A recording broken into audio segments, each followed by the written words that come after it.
Per questa ricetta utilizzerò 20 foglie fresche di alloro, verdi e non essiccate. Seleziono le foglie, quelle integre.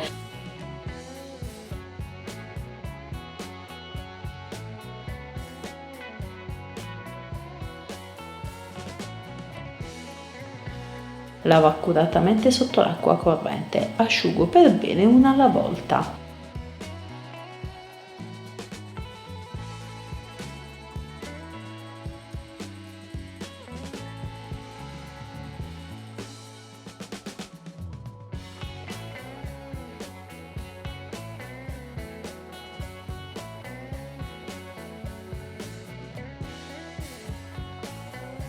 In un vaso di vetro metto le foglie di alloro,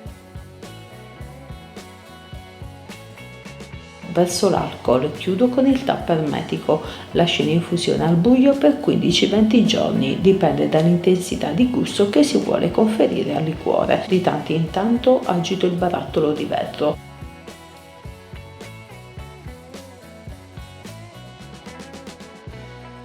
Trascorso il tempo preparo lo sciroppo, verso nella casseruola lo zucchero e l'acqua a temperatura ambiente, porto a bollore a fiamma dolce, faccio bollire per circa 5 minuti, poi lascio raffreddare completamente.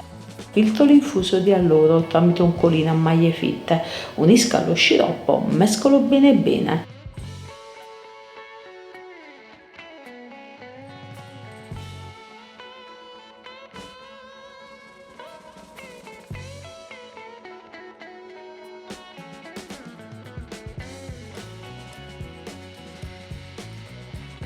Verso il liquore in bottiglie di vetro, chiudo con il tappo e lascio riposare al buio per 15-20 giorni prima di essere gustato. Il risultato varrà l'attesa, statene certi.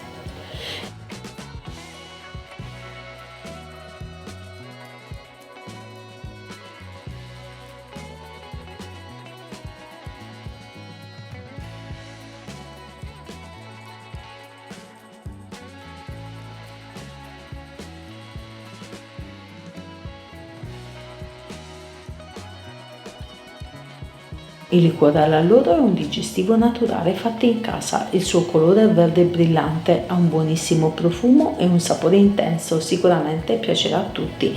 Si prepara facilmente, costa poco e occorrono pochissimi ingredienti. Cosa aspettate? Consiglio di provarlo subito.